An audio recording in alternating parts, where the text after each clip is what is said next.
A guy on the field as there is in baseball. 3-2 coming, and Lindor socks one to center field. Sanchez back to the warning track at the wall. He's out of here. Hammer, blast off, left field, number one. Here it comes.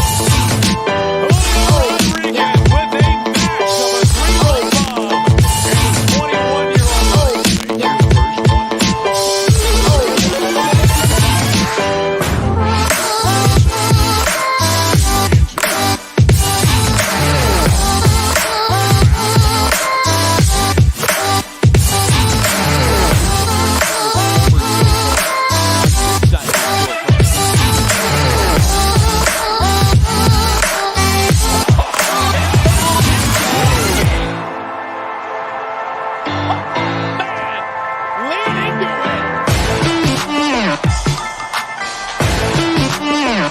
So, should we bring in the closer? And I think it'd be a good time for that. All right. Hello, everybody, and welcome to episode number 49 of the Free Baseball Podcast, presented by the Athletes Hub.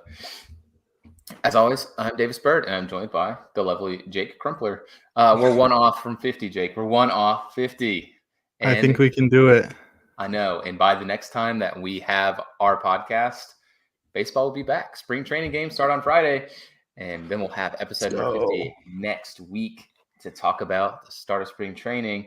We're going to continue our rundown of the divisions this week. But as always, offseason transactions kind of winding down. Not a whole lot of crazy stuff going on now. But we always talk about relievers matter. There's a lot of reliever deals to talk about here.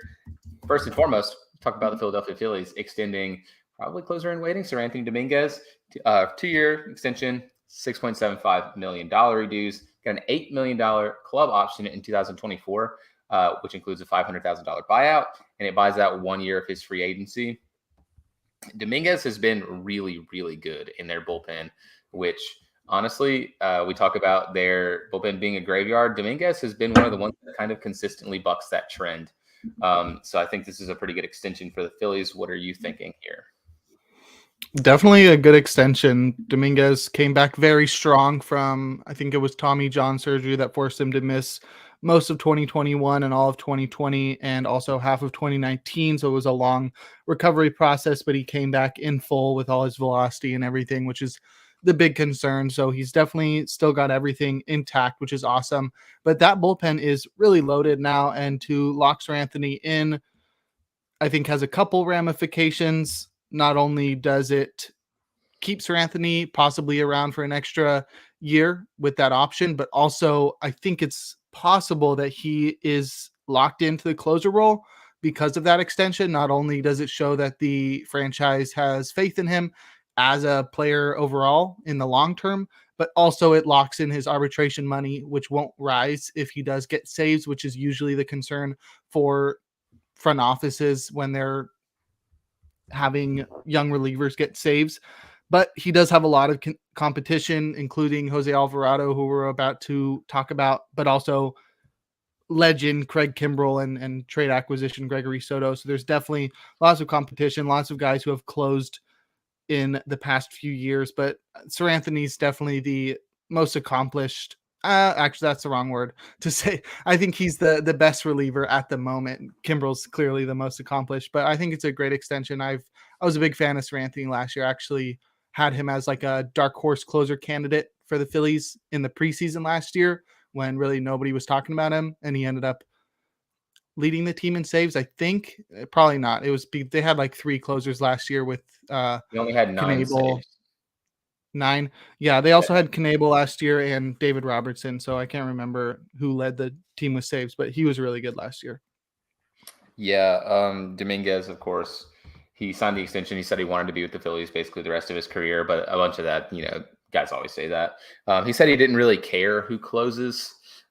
He just wants to be on a team that has a chance to win, and I think the Phillies are pretty well positioned to be doing that. Another pretty big under-the-radar signing for a reliever, which kind of didn't make any sense because he's still on board. I just didn't really get that. The Angels signed Matt Moore to a 1-year, $7.55 million deal. Probably the top lefty reliever left on the market after Chafin left. last week in free agency. So now the Angels get him, and in a bid to desperately try to make the playoffs with Ohtani and their core that they have at the current moment in time. Matt Moore, he was pretty good last season. He's been sort of up and down, but pretty solid lefty reliever, going to be joining the Angels for the upcoming season. He was really good last year, 1.95 ERA across 74 innings. He was not really the closer, had 5 saves, but he was a really good setup man for the Rangers. It was crazy because he really increased his strikeout rate to a level it had never reached before, going all the way up to 27.3%, which is the highest it had been for his career in a while. I think also if you look at the Ks per 9, it also looks even more incredible. He was at 10 strikeouts per 9, which was the first time he's been over double digits in a full season for his career. But I think it sort of does make sense why he was on the wire for so long. And if you look at the price of that deal, that's exactly why. 1 year, $7.5 million, over $7.5 million, just barely, is a lot of money, especially for a reliever. It seems like chump change when we're talking about guys like Aaron Judge making $40 a year and Justin Verlander and Scherzer going over $43 million a year. But for a reliever, 7.5 is crazy. Chafin, arguably better than Moore, clearly like younger than him. So I think a better free agent option. He made 6.5. So the fact that Moore is getting that much going into his age 34 season, having really never been good in his career except for like in the early 2010s with the Rays and this past season with the Rangers, I think it sort of makes sense why he stayed out there for so long. I'm sure his asking price was crazy, but he definitely improves an Angels bullpen. That was probably one of the weakest links of the team. They always struggle to have a lot of pitching that's really good, and depth is always a question for them. So adding him to a contingent that already has Ryan Tepera, Jimmy Herget, and offseason acquisition Carlos Estevez is very, very good for the prospects of them making the playoffs and for people rooting for them. So they definitely have a lot of options in that bullpen now. I wouldn't consider it one of the best in baseball, maybe not even in the top half, but it's definitely better than it's been in recent years, and Moore is going to improve that as long as he stays healthy. Yeah, the asking price was very, very high because I do think Chafin is better than him. Plus, Moore, obviously. I mean, he was a converted starter, and he's had like a couple serviceable reliever seasons since really becoming a reliever. Last year, obviously, the best of the bunch. So you're hoping that he can recreate it. But a big thing that kind of stays here, I have a theory that a lot of guys, whenever they hit free agency, they just kind of want to stay in the division, especially just because it's familiar. And this one sort of fits that trend. Obviously, I mean, the Angels were willing to pay the asking price, so he's probably going to go to whoever was willing to pay it. But he stays in the AL West, obviously coming from the Rangers, and he'll be pitching in familiar ballparks. So hopefully he can recreate it for the Angels. But the Angels needed to be spending the money because this is probably the big pitch here of like, hey, if they make the playoffs, hey, we don't suck now. Please stay, Shohei. Please don't leave. So I don't think that's happening. But we talked about him earlier with the Dominguez deal. But the Phillies also extended Jose Alvarado, 2 years, $18 million. Going to cover 2024 and 2025. It's got a $50,000. I was going to say $50 signing bonus. Like, wow, here you go, buddy. Nice. Treat yourself something nice. $50,000 signing bonus, and it's got a 2026 club option with a $500,000 buyout worth $9 million for 2026. So now we talked about probably the two nastiest guys in their bullpen, Seranthony Dominguez, Jose Alvarado, both locked up pretty much through 2025. Of course, Dominguez has a club option in 2024, but I imagine they'll probably pick that up if he continues to pitch the way that he has been pitching. So, I mean, back into that bullpen for the Phillies is absolutely loaded for years to come with these two on their own. Not to forget the guys you already mentioned, Craig Kimbrell, Gregory Soto. Yeah. Alvarado's very underrated. I think he's one of the hardest throwing left-handed pitchers in all of baseball. It's like him and Gregory Soto, so it's crazy that they're in the same bullpen. He's just got incredible stuff, and last year he took his game to another level that we hadn't seen since like 2018 when he first broke out for the Rays. Last year, he struck out an incredible amount of batters, 38%. That's really good. I'm about to pull up his pitcher list player page to see where that ranks among relievers. And I think it's pretty high. It's 9th amongst all relievers. So top 10 in strikeout rate amongst relievers. And he is 5th among relievers in fastball velocity, but I think it's number 1 amongst lefties. So yeah, just a great bullpen piece. I think it's a good extension to keep him around, especially this is a team that has always struggled to find bullpen help, and Alvarado has definitely helped them over the past couple of years, and they helped him figure out his control. So yeah, cool to see him stick around, especially for a team that is going to rely on him if they want to have a deep push into the postseason. Yeah, he struck out 81 in 51 innings, which is pretty stupid. He's really good. Big, just throws a bunch of fastballs. He throws like a cutter, slider, a slutter, if you will, which is is big. You said it earlier. You said it on like 12 podcasts ago. I don't want to hear it. Yeah, Alvarado is nasty. It feels like he's been nasty basically since he came to the league with the Rays. Mm-hmm. And he just walked literally everybody in the entire league. He'd get like a million strikeouts and then a million walks, which is he's really toned it down. So the Phillies have finally figured something out there, but Alvarado is really good. To add to that bullpen, we've already talked about him, Dominguez, a lot. And the last signing that there is to go over is the White Sox got their guy, big guy, to complete their roster. Elvis Andrus signed for 1 year, $3 million. They really, really needed second baseman. They got Elvis Andrus last year at the deadline, and he played baseball for them. He wasn't bad, but he certainly wasn't really great either. But I mean, he's obviously on a cheap deal, and he's there for depth. But the White Sox proving to be big spenders in a offseason where it's sort of make or break is what it feels like for them. Mm-hmm. Elvis Andrus, is he a needle mover for you? Because he doesn't really feel that way for me. It really depends on what version of Elvis Andrus we're getting, because the second half when he joined the White Sox, he was going off. He had a 119 WRC plus, which isn't that crazy. It's sort of crazy for a guy that has never had a WRC plus over 109 for his career, and that was back in 2016. But he also hit 9 home runs, which was more than he had hit in 106 games prior to being traded to the White Sox, where he played 43 games. Super crazy. He was also worth 2 WAR in just those 43 games. So over like 160 game pace, that's like a 6 WAR player. That's crazy for Elvis Andrus. He's never been worth more than 4.4 WAR in a season. So if they're getting that version of Elvis Andrus, it's a huge win for them. That's really going to help out that team. It's very hard to believe that that is the case. This is a guy that has been below average with the bat for the entirety of his career, except for last year and 2 years in the mid 2010s. So it's hard to believe that going into his age 34 season, he's going to find another gear that he somehow discovered in the second half of last year. But there is the chance, and if not, he's a player that has a pretty solid glove, especially moving down the defensive spectrum to second base, and who seems like a fun guy. And obviously they had a clear need there at second base. So there is surprisingly a little bit of upside in Elvis Andrus, and he's pretty solid. If that doesn't come with the bat, it's going to come with the glove and with whatever leadership he provides to the team. But he'll always lay claim to the factoid that he was the first player named Elvis to appear in the World Series in 2010. Nifty little factoid there. He was almost a 2020 guy. He had 17 home runs and 18 steals last year. Yeah, very surprising. Yeah, 17 home runs is the second highest in his entire career, which I think is very, very weird.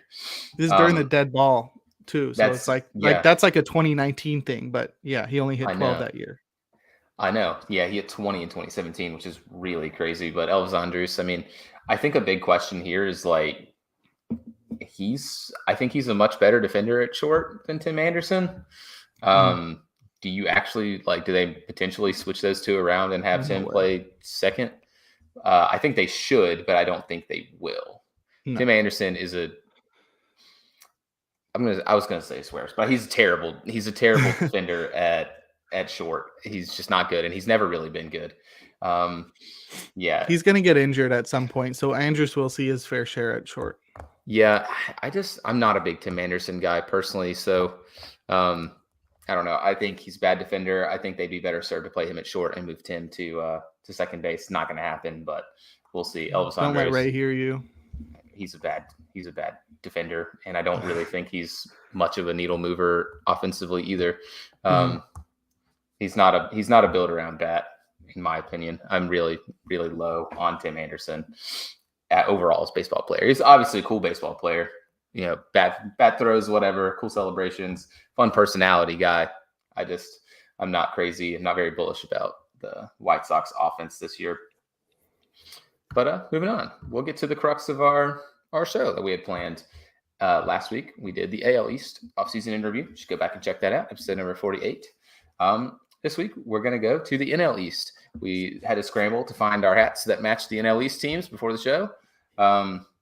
I, with the Atlanta Braves, and Jake representing the Miami Marlins with the Jacksonville Jumbo Shrimp hat. Yes. But we're going to start with the team that was the absolute bottom of the barrel worst, with the Washington Nationals. And we're going to go over additions and subtractions, what we think, any notable extensions. So with the Nationals, they have added big names here. We got Stone Garrett, Jeimer Candelario, Thad Ward. Stone Garrett and Candelario are added through free agency. Thad Ward through the Rule 5 draft. Trevor Williams through free agency. Jeter Downs claimed on waivers. Michael Chavis, the ice horse. Dominic Smith and Corey Dickerson through free agency. And then they have lost Joe Ross to free agency. Steve Cishek retired. Cesar Hernandez, Anibal Sanchez, Nelson Cruz, Eric Fetty, and Luke Voigt all to free agency.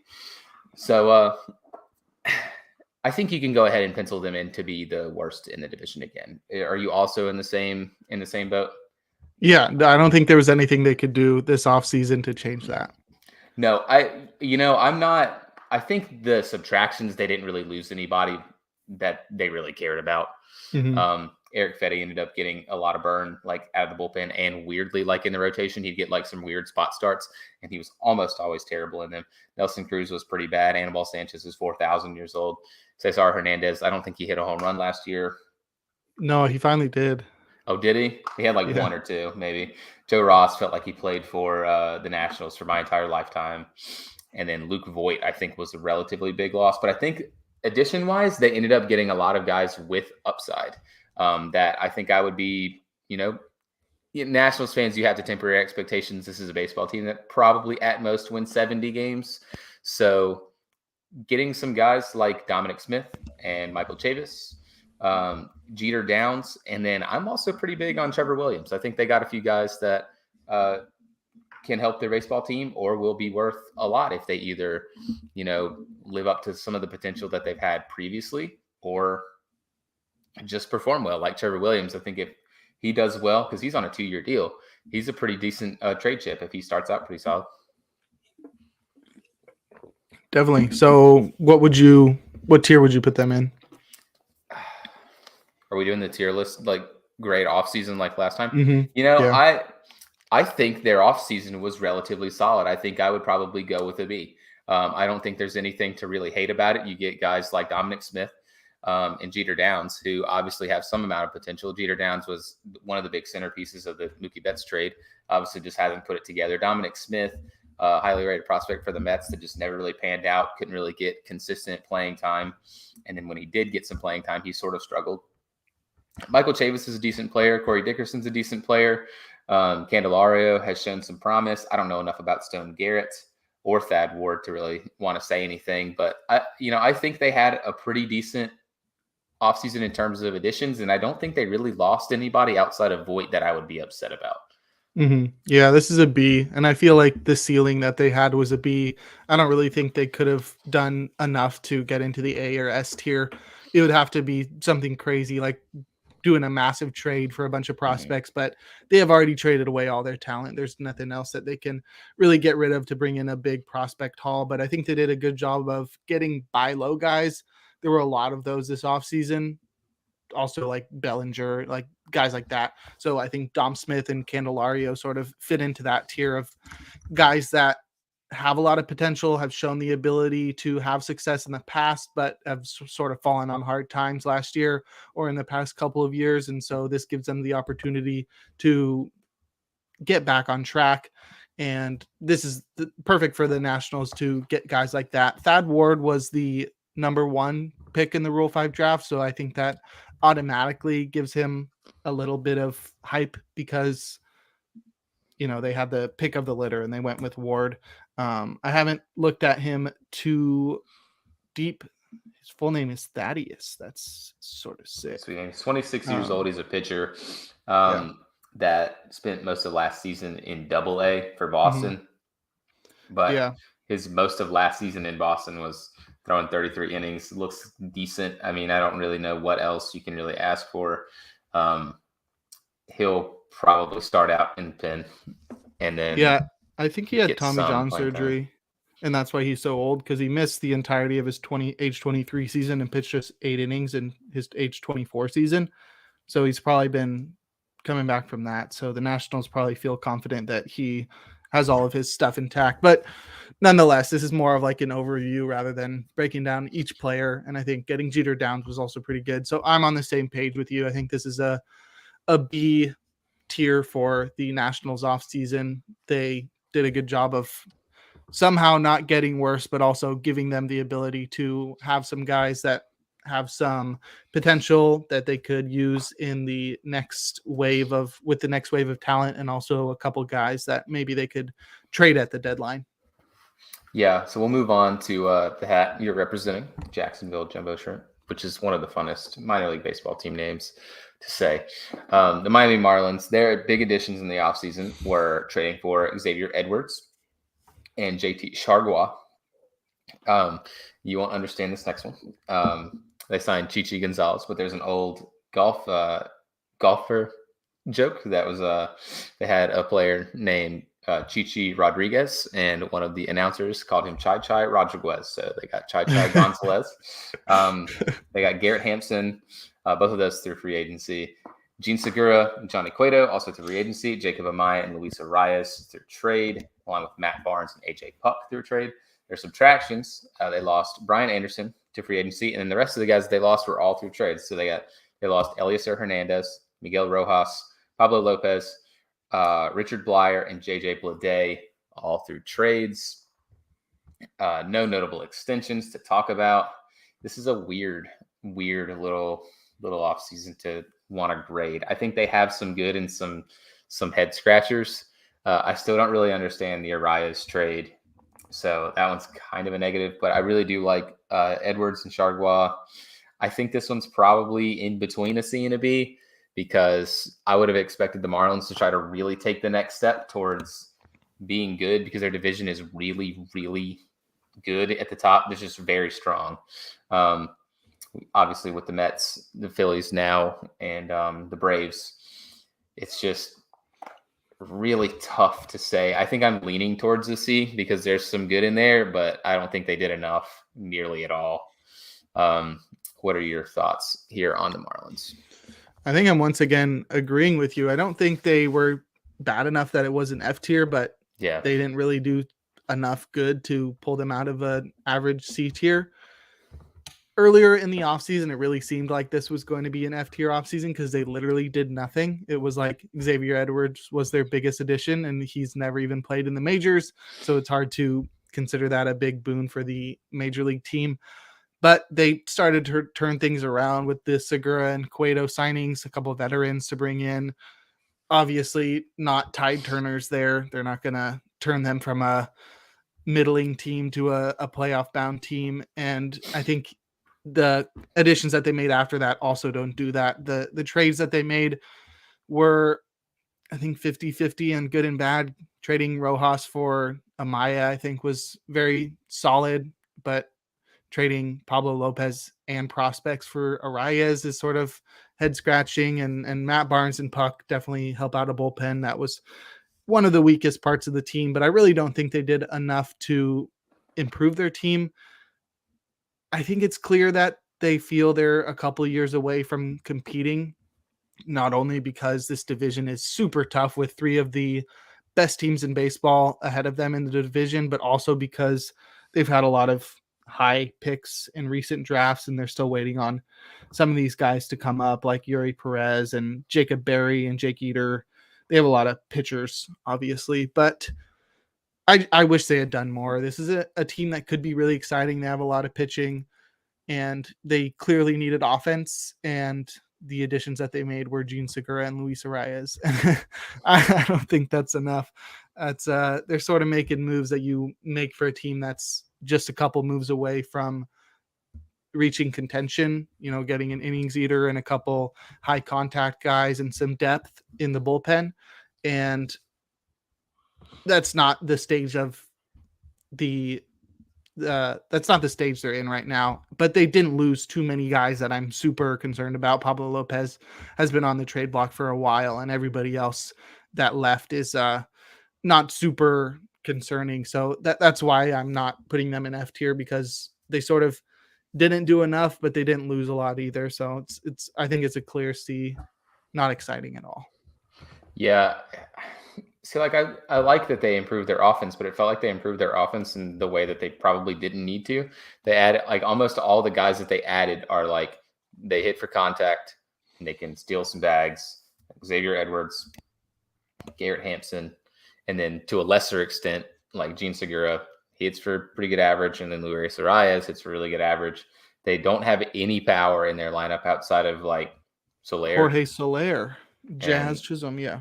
Jazz Chisholm. They still I have think their Avisail lineup is just Garcia, bad, I is what think, it too. is. Their lineup is bad, and they didn't add guys that are like, here, these are the ones that'll fix it. They added a bunch of guys that will just plug holes and continue to keep their offense either mediocre or bad. So I don't know. I'm not very crazy about the Marlins. It's a little disappointing because they were a team that were pretty exciting, and their rotation is really exciting because you have Sandy. Sandy's one of the most exciting draws for a starting pitcher to watch. And it's like, here's your offense around him. It sucks. It's always going to suck. That's a little disappointing. Moving on to World Series runner-ups, we'll say. Philadelphia Phillies. They added, I think this one was a little bit stronger. We've talked about it a little bit already. Big addition here, Trey Turner through free agency. They also added Matt Strahm, Taijuan Walker through free agency, Noah Song through the Rule 5 draft, Craig Kimbrell through free agency, along with Josh Harrison through free agency, and then Gregory Soto through a trade with the Tigers. They lost Corey Knebel, Noah Syndergaard, Brad Hand, David Robertson, Kyle Gibson, Zach Eflin, and Gene Segura to free agency. And then we also mentioned at the start of the podcast their big extensions in the bullpen, Seranthony Dominguez and Jose Alvarado. I think this one is, I don't know if it's quite an S. Yeah, it's like borderline. I think it's on the borderline. I think I'm going to go a little bit safer, and I'm going to say A. They really fixed their bullpen, which was more of a dumpster fire in the previous years, and now looks very strong. Even if Kimbrell sucks, it's one guy. There's a lot of really good depth signings in here too, especially with that bullpen, like Matt Strahm, and then you add Josh Harrison. I think Josh Harrison is very criminally underrated. He's just been a very, very rock steady baseball player basically his entire career. And then obviously you have the big ad, Trey Turner. I think that one could boost it up a tier in its own right. I think the one thing that's keeping me a little bit further down on it is your big add to the rotation was Taijuan Walker. And for me, Taijuan Walker is not the needle mover their rotation really needed. I think he's just another pretty good guy. But I think I'm going to go with A for the Phillies. What do you think? It's definitely on the borderline. They lost a lot of solid veterans. Nobody that's criminally bad that left. Nobody that you're crying over leaving. But it's a lot of guys that really helped the team have depth and take care of injuries. A couple of them were mid-season acquisitions. So like Syndergaard and David Robertson weren't guys that were on the team for the entirety of the year. So if you sort of subtract those guys, they really didn't lose much, and they sort of replaced the guys that they lost, but they really improved a lot by adding Trey Turner. And like you said, to that bullpen with Strahm and Kimbrell and Soto. and you never know what's going to happen with Noah Song. I think he just got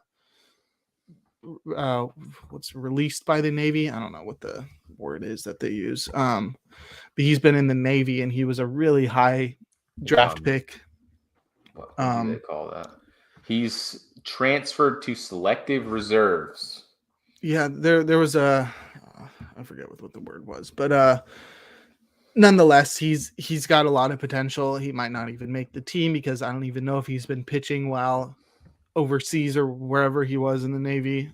Nonetheless, they had a really, really successful offseason. I think I'm also going A. I know we've been agreeing all episode, which is something we are prone to do, but that along with the extensions really makes this offseason a really good success, especially after they just made the World Series. Some teams can sit on their hands after that and just say, we were really good last year.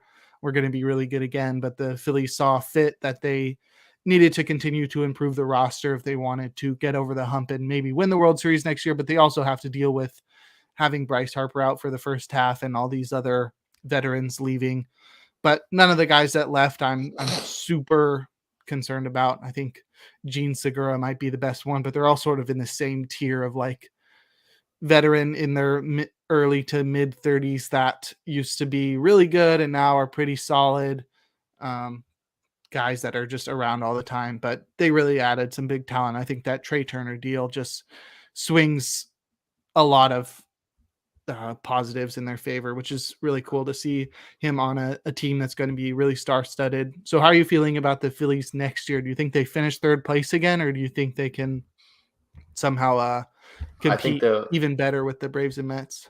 I think they'll usurp the Braves. I think they'll usurp the Braves in second. I think all three are still going to make the playoffs, but I think the Phillies are just really good. I don't think they're better than the Mets on paper, so it's tough for me to say. No, the Mets are going to Met.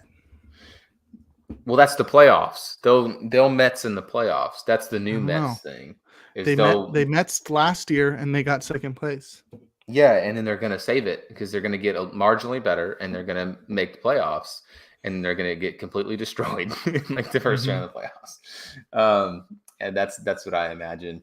I like the Phillies. I really like them on paper. The only ones that I'm really not crazy about are Taijuan Walker. It's just not. For me, if they wanted a big add to their rotation, he just kind of doesn't feel like it. And they paid him quite a lot of money. So, but I do really like the ads that they did for the bullpen. And Trey Turner is obviously one of the game's premier, that boy nice kind of players. Obviously, he's elite at pretty much everything. And I think he often gets forgotten about in terms of like being either one of the best 2 or 3 shortstops in all of baseball, because I think he's definitely there.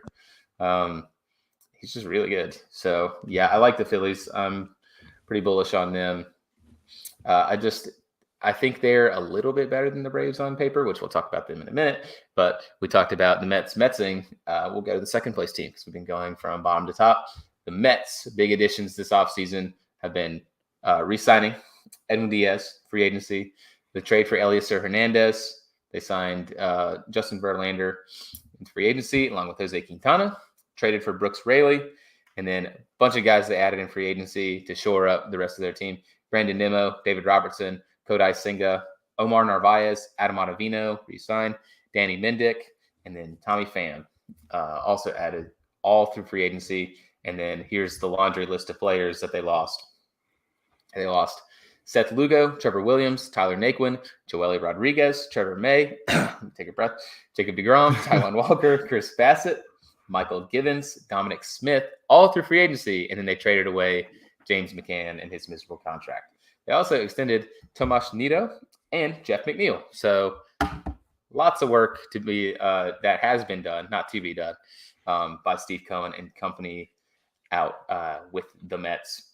So I think their offseason is probably the strongest for me, at least that we've talked about so far. But I still don't think it quite cracks an S because they still lost a few guys that I think they would have preferred to keep. Lugo, a big one. I think that one really sucks. That's the big one? Well, I think that one sucks, but I'm going down the list, Jake.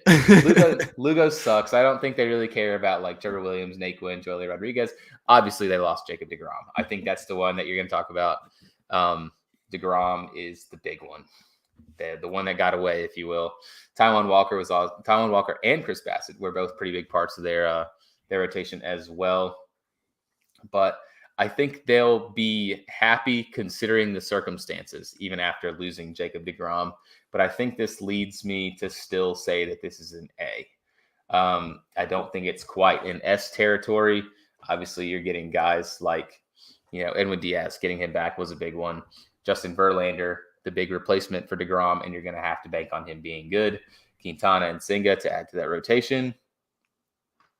And then they add a couple guys, more depth pieces, along with like re-signing Nimmo or stuff like that. So I don't know. I think this is still an A, not quite an S for me. What say you, Jake? Is it not an S for you because of the guys that they lost? I think the deGrom one is what kind of kills me, because while Verlander has been very good and while Quintana had a good season last year, and obviously they got Senga, they kind of replaced deGrom with an older pitcher on a pretty huge salary deal. Quintana has been sort of a wild card. He's either really good or we've kind of seen just how bad Quintana can be. And then I'm very high on Kodai Senga, but there's always still that question mark of can it translate? So I think they swapped a lot of like proven big league good for here's some guys I really hope they work out. And I think that, odds are they do work out. It's just the question marks there kind of push that away.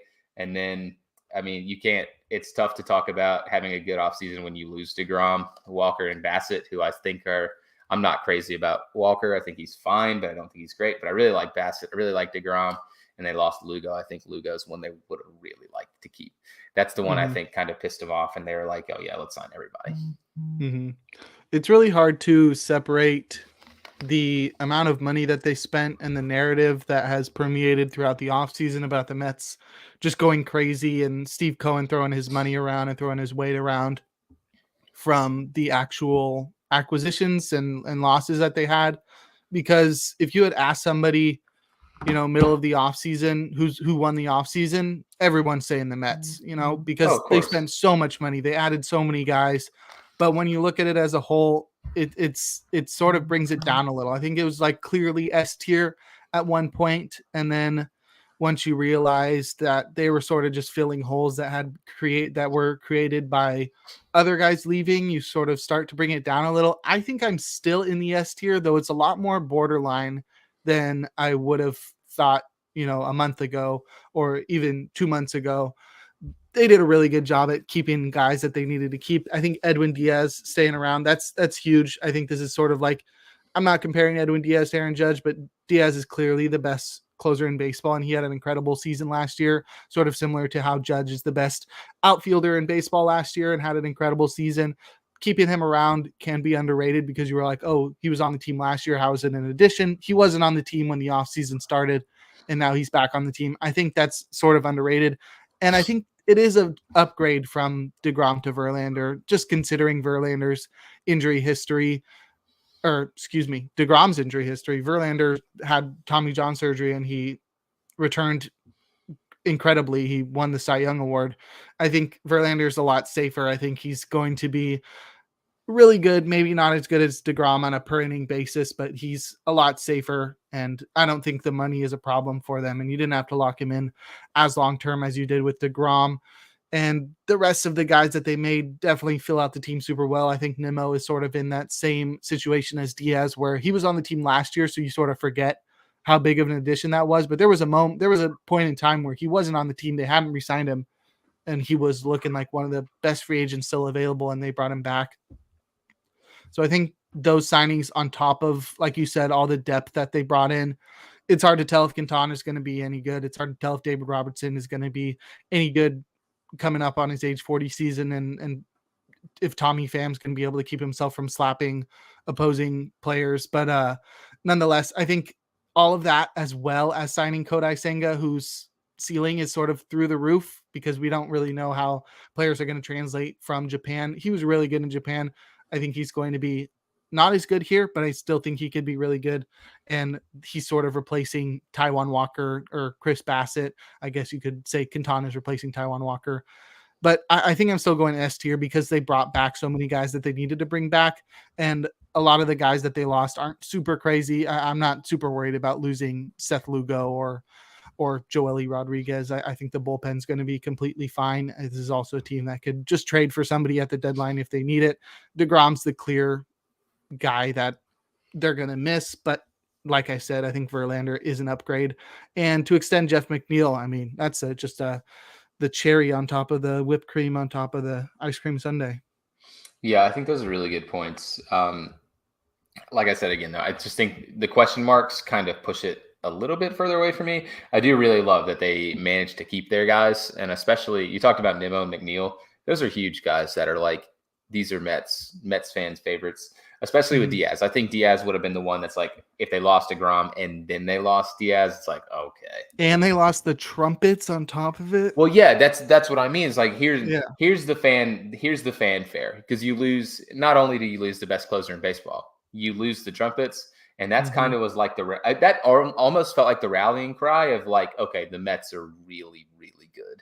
Bro, like opening day, if the Mets are winning, it's like ninth inning. Oh my God, the fans are going to be so lit if Edwin Diaz comes in for a save on opening day. I know, right? Oh, it's gonna be sick. That would be. You think they'll give him the trumpets during spring training? No, I don't think so. Even though, like, what if he just completely scrapped it, and what if he just got a new walkout? He just like steals whatever Mariano Rivera's was, Enter Sandman. Yeah, Enter Sandman. Come out to Hell's Bells like he's Trevor Hoffman or something. I would really like that. But yeah, moving on before we get sidetracked for the rest of the podcast. One last team to talk about, obviously won the NL East, and it is this team, the Atlanta Braves. Some additions, some guys. They added some guys. A bunch of guys through trades. Only 2 free agents here to talk about, which are Nick Anderson and Jordan Luplow. And then the rest of these guys added through trades. They got Sam Hilliard, Kobe Allard, Dennis Santana, Joe Jimenez, Sean Murphy, and Lucas Luque, all through trades. They lost a few guys, however, especially to free agency. They lost Dansby Swanson. He's probably the big one. Adam Duvall, Luke Jackson, Robbie Grossman, Kenley Jansen, all through free agency. And then they lost Jake Odorizzi, Kyle Muller, William Contreras, and Manny Pena through trades. And then they added 3 big extensions in here. And I think this is going to be what pushes their offseason up into a further echelon than it would have been. They extended rookie sensation Spencer Strider, Mr. Big Balls, Tyler Matzek, and then Sean Murphy, their big ticket acquisition from free agency, all in one go. It felt like they did it all in like a week, which I think they might have done actually, which is just wild. But the Braves, this is a pretty interesting offseason to talk about. I don't quite think it's in the S either, but I think it's firmly an A because they improved their team. Yeah, I think it's an A. Sean Murphy's pretty good. I think that one is a big one. But they lost Dansby Swanson. I think they made their team better, which this was a team that was going to contend already. They added depth pieces that I think are good. I actually really like Jimenez. I really like Luque, even though he's old. And I really like Allard. I think he's got a lot of potential as a swingman. Sam Hilliard's kind of question mark. He's either really good or really bad. I don't think anyone has quite decided yet, including Sam Hilliard. But they basically swapped bats of Dansby Swanson. Well, I don't know. They lost William Contreras too. I think this one pushes it down to a B. Yeah, it was fine. It was a fine offseason, but I don't know. What are you feeling? I'm borderline C and B. I think I'm going with B because of those extensions. Signing Strider to, I mean, I don't even want to talk about the extensions anymore. They're just crazy when it comes to that. They've signed literally everybody on their team to an extension. The list is endless. So they're really good at doing that. I don't know what they do. They just like, hey, we want to give a present to you and your mom. And then they bring the mom in and they just hold up a gun. You sign an extension if you want her to live.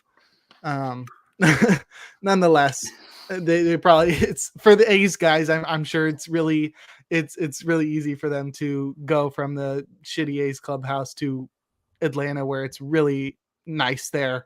I heard they have like towels or whatever the A's don't have.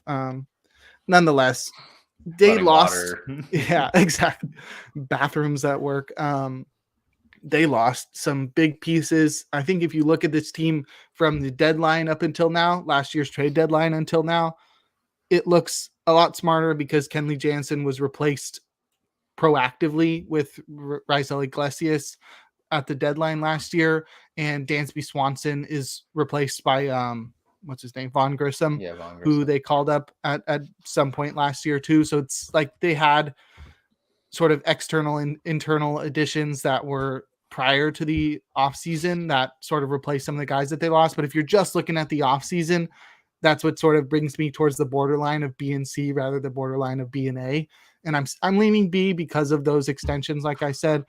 But they really didn't add too much. I think Sean Murphy, that's a huge deal. Sean Murphy is one of the best catchers in all of baseball. If you're considering it from a real life baseball perspective, I think he's like top 5 at the very least. You could consider him top 3, but that's an argument to be had at another time. And other than that, they really just added to the bullpen. Joe Jimenez, I think, is very underrated. And obviously some of the other guys like Nick Anderson and Allard have some potential, but they really didn't do too much on adding. And they lost their star shortstop, who was really good last season. They lost Kenley Jansen, and they lost a lot of depth. And I think even losing all-star William Contreras might hurt a little. They have obviously enough catchers with Darnold and Sean Murphy now, but that's sort of a lot of guys to lose that could have helped at some point this year. It's just when you look at the Braves roster, it's so good that it's hard to say, oh man, they needed to do more. They didn't need to do anything this offseason and they would have been completely fine. The rotation is stacked.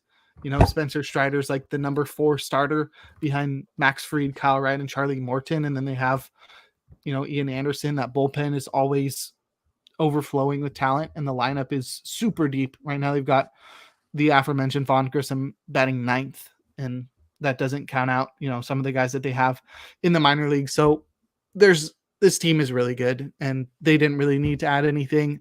So that's why you can't really ding them too much for not bringing in a bunch of names. But the fact that they were able to bring in another star who's one of the best at his position, and Sean Murphy, definitely puts them in B tier, but it's pretty close because they lost some guys and they really didn't do too much this offseason. It was pretty quiet for them. But Jake, they added back their top pitching prospect from 2017. Yeah, Colby Allard. Yeah. Do you remember who he was traded for? Well, he was traded from the Braves to the Rangers, right? We talked about him last podcast. Give me a second. The Braves. We make a joke about him all the time. Make a joke about him. Yeah, we make a joke about him. Oh, this is, no,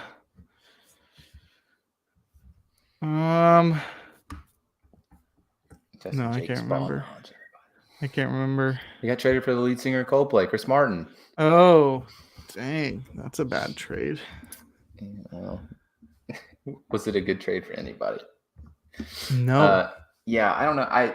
Losing Dansby, I think, really killed their offseason. I think that one was one that they would have liked to have back. But while I like Vaughn Grissom, and I understand that they need to save all of their money to extend literally every other player that they have, I think they probably should have tried a little harder to keep Dansby Swanson. I think that one, not only do you lose Dansby, who was a very good shortstop last year and has been pretty rock steady, like he's basically been playing every game at short for you. He's an Atlanta boy, so you lose a kind of a fan favorite as well. That one's always going to sting a little bit. They added a lot of guys. Like, I like Sean Murphy. I think Allard's got some potential. He's only 25. He's been pretty bad so far, let's be honest. But the Braves have shown that they're very good at pitching development. I think that they could probably figure something out with him. They've got some guys I think that are really good bench pieces. I like Luke Lowe. I think Hilliard's at least got some potential with speed. I like Jimenez, and then I like Lukey. So they added to their bullpen, made it a little bit better. And then every other guy that they really lost outside of Dansby, I don't really care about. I mean, like Grossman, William Contreras kind of sucks, but like all the other ones, like, are they really going to lose sleep over losing Jaco DeRizu with like looking at how good their rotation is? Probably Probably not. No. I think I'm going to be I've been more pessimistic with the other ones. I think this one's a little bit more optimistic for me. I think this is a lower end B and not a C for me, just because of all the extensions. Getting Spencer Strider to somehow sign that extension literally after one season as well as like Sean Murphy. It's pretty good. I don't know how they do it. So I really do think they just hold family members at gunpoint, like you said, and just like, hey, sign this contract or I'll kill your family, basically. Yeah. So Pacoda right now has the Braves and Phillies 1 game apart, with the Mets being like 5 games up on the Braves. Do you think that sounds about right? Mets being like sort of the clear favorite in the NL East, and the Braves and Phillies sort of being neck and neck? That sounds about right. I think the Mets win the division. I think the Phillies will pip the Braves by like 2 games. I think the Phillies will be 2 games better than the Braves, and all 3 of them are going to make the playoffs because they're all ridiculously good still. But if that was my guess for the order, I think it'd be like that. And then I think the Marlins would be, winning like 77 games. And then I think the Nationals will win 12 games. Nice. Yeah, they'll be 150 they'll be 12 and 150. I think the Nats maybe win at most 70 games. I think it's most 69. likely. I think it's probably 65. I think I would bet on them for 65. Yeah, they're projected for 61 by Pacoda. But we'll get more into our full standings predictions when we do the season preview for our last episode of the offseason right at the end of the spring training. So that'll be 4 weeks from now. So get ready for that. Start preparing, Davis. But yeah, NL East is going to be really exciting. There's clearly 3 teams that are all trying really hard, and they have a lot of talent, and they'll be able to beat up on the rest of the division, and it should be a tight 3-headed race. Do you still think this is the toughest division in baseball? Not from top to bottom, but if you're just comparing the 3 teams that are all competing for a title, if you go through each division and you say who are the top 3 teams, I think it's clearly the NL East is the toughest. Obviously, AL East might be the toughest from top to bottom, and the central divisions are clearly really easy. I think the one that goes toe-to-toe with the NL East for like the top 3 teams is the AL West. They're not projected as well as the AL East, but the AL West has Houston. Oh, actually, the Angels are projected for 86 wins. Oh gosh, that's not good. Actually, now I changed my answer. I thought that was a different team. I think the AL East is the clear team that's going to go head to head with them. NL West is sort of dominated by 2 teams, and we'll see what happens elsewhere. But yeah, I think NL West is definitely the toughest if you're considering, top 3 teams in each division. Okay. Well, we talked about being prepared for our season preview later on, and you can be prepared to come back and watch the next episode that we are going to do, which is going to be number 50. But you can also be prepared right now while we bring in the closer. Like always, every single podcast episode, we end with a closer from baseball's past, present. We don't really do the future. We can't really do that. But we do past and present. And Ben Joyce. Yeah, I think, oh, God, he's going to be nasty. But I think Jake has an absolutely excellent one for today. So let's go hand it over to him so we can talk about Steve Bedrosian. Yes, we've got Steve Bedrosian closing out today's podcast. Because we did an NL East offseason review, we've got a pitcher that pitched for 2 different NL East teams across a 14-year career from 1981 through 1995. He pitched with the Braves, the Phillies, the Giants, and the Twins. He was drafted by the Braves in the 3rd round of the 1978 draft and debuted in August of 1981 against the Dodgers, during which he got 2 outs and put up zeros, no hits, no earns, no walks, no strikeouts. He was nicknamed Bedrock, which I play on words of sort, solidified the back end of the bullpen. Pretty cute nickname, I guess. But he didn't exhaust his rookie eligibility across 15 games in his debut season. And then what was considered his rookie season the following year, in 1982. He started 3 of 64 games he appeared in.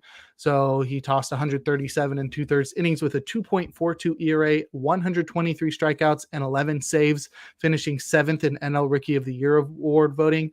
And then he continued that success out of the bullpen for the next 2 years, 1983 and 84, the first of which he had a 3.60 ERA across 120 innings with 114 strikeouts and 19 saves. And he followed that up with a 2.37 ERA across 83 and 2/3 innings with 11 more saves. And the Braves wanted more out of him, so they moved him to the rotation in 1985. He had a bit of success, not in the win-loss department. He was 7-15. The Braves were bad that year. He had a career-high 206 and 2/3 innings, however, pitching to a 3.83 ERA with a career-high 134 strikeouts. And interestingly enough, he set a major league record for most starts in a season without a complete game, which I would have never even thought of looking that one up if I were doing the stat blast for that one. And the Braves had seen enough, I guess, 15 losses. They said, "You're making us bad." They traded him to the Phillies prior to the 1986 season, where he was moved back to the bullpen, and he pitched to a 3.39 ERA across 90 and a third innings with 29 saves, which was a career high at the time, but he would surpass that with the best season of his career in a historic 1987 campaign, during which he tossed 89 innings with a 2.83 ERA and 40 saves, which led all of baseball. He made his first and only All-Star team that year, finished 16th in National League MVP award voting, and became one of 9 relievers ever to win the Cy Young Award, as he ran away with the NL Cy Young Award. He also won the National League Raleigh's Relief Man of the Year award. And he still was pretty solid in 1988, the following year, locking down 28 saves with a 3.75 ERA. And the Phillies found a way to capitalize on the hype halfway through the 1989 season, trading him to my San Francisco Giants. So he was really solid in the first half, 3.21 ERA with 6 saves, but the Giants really enjoyed having him around because he tossed 51 innings with a 2.65 ERA, closing 17 ball games that year. And then he began to decline in his first full season with San Francisco the following year, 1990. He had a very cool 4.20 ERA and 17 saves, but that was his first season over a 4 ERA since his debut campaign, and the Giants weren't too fond of that, so they let him walk in free agency, where he signed with where he signs with the Twins prior to 1991. He wasn't too great in his only season there, pitching to a 4.42 ERA with 6 saves, but he did win his first and only World Series title, so it was successful on a personal front. He then missed the entire 1992 campaign. His Wikipedia page is very sparse, so I wasn't sure if that was an injury or if he was just ineffective and just didn't get signed.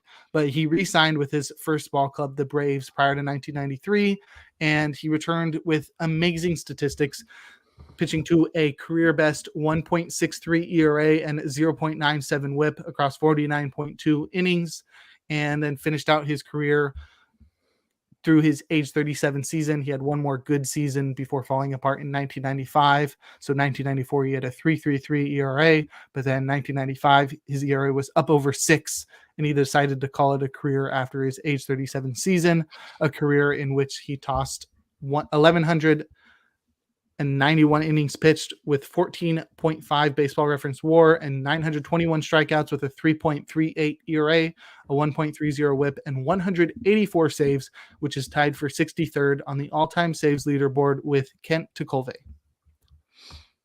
We've almost talked about every single reliever that has won a Cy Young.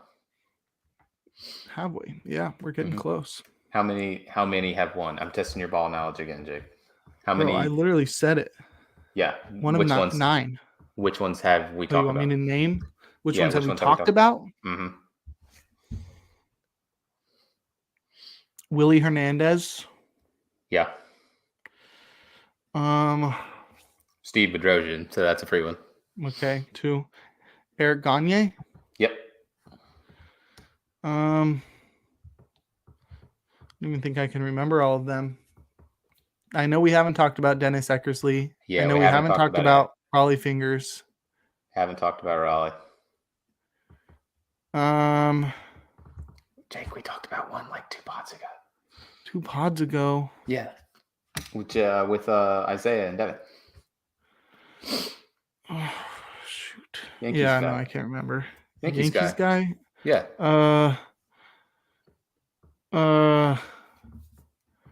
Sparky Lyle. Sparky Lyle. Nice. And Is that all of them? Have we not talked about have we not done Raleigh Fingers yet? I could have sworn we've done Raleigh Fingers. Let me pull it up. I'm pretty sure we've done Raleigh Fingers. I have a list of all the ones that we've done. I'm pretty sure so that I don't do somebody over again. Pretty sure we've done Raleigh Fingers. Closer. Cool fun fact. We did about Raleigh Steve. Fingers on the 12th. That's right. Or cool the fun fact. 14th episode. Cool fun fact about Steve Bedrosian. His son played Cam Bedrosian. Yeah, he was a closer too. He was not very good. He was good one season. He was good one season. He was no Steve Bedrosian. On the Angels, I remember him being good one year. It was sick. He was on 3 teams in 2021. Okay, so I did name them all. I just forgot that we had talked about one. We haven't done. Have we done Bruce Sutter? I'm pretty sure we've done Sutter. No. Okay. No. We haven't done Sutter. We haven't done Mark Davis, and we haven't done Mike Marshall. No, we have not. Wait. We haven't done Marshall yet. No, but I've already written the one up for the next podcast, so we're set. It's going to be lit. Nice. You can check that out next week for the 50th episode of Free Baseball. As always, I'm Dave Spurd. You can follow me on Twitter at DVSBird. And this is Jake Crumpler. You can follow him on Twitter at Jake Crumpler. They're right below. Mine is right next to my name, and then they're right below us. This is a podcast that is presented by theathleteshub.org. You can follow them on Twitter at athleteshub. And make sure you go over there and read all of our stuff and follow our podcast too, because if you like baseball. So if you like baseball, you're at the right place. But if you like basketball, you can watch Deep Takes from 3 with our good friends, Devin Withers and Isaiah Hansen, who have been on before, and Gary Sonnenberger, who makes all of our cool graphics and does lots of cool tech stuff for us. So make sure you check those guys out. Go to athleteshub.org and read all of our articles about stuff. We're more on the fan side of things instead of like the super journalistic, like scoop break-in parts of things. It's lots of opinions and lots of stuff from real sports fans like me and Jake. And then go read all of Jake's stuff on all the sites he writes for, like theathleteshub.org. Obviously, I'll be putting out fantasy baseball position rankings, hopefully across the next month or so. I'm getting pretty loaded with all the stuff I've got going on. A lot of it coming over at pitcherlist.com. One of the best baseball websites out there, maybe the best. It's a really tough competition with Fangraphs and Baseball Reference, but PitcherList is really growing, and I've got a couple articles coming out probably in the next couple of days, and I do a podcast every week there too, talking about bullpens if you're interested in that kind of thing.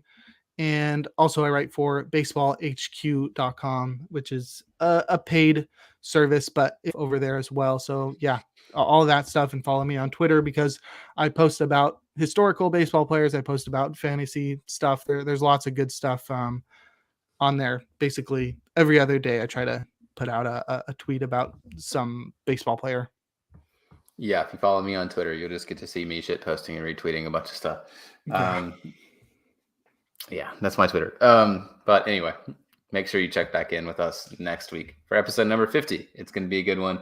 And thank you if you stayed with us the whole time, the whole hour. I was going to say, we got close. We ended up running a little long. We were about to burly this podcast because it was going to be sub 1 hour and be like the shortest one we've done ever. I think our shortest one is 50 minutes. So it's like we were coming up on it pretty close. But thank you for continuously joining us if you watch us every week. I know it's a small pod, but all the support really counts to us, and it really means a lot. So on that note, I think it's a good time to end it. Peace.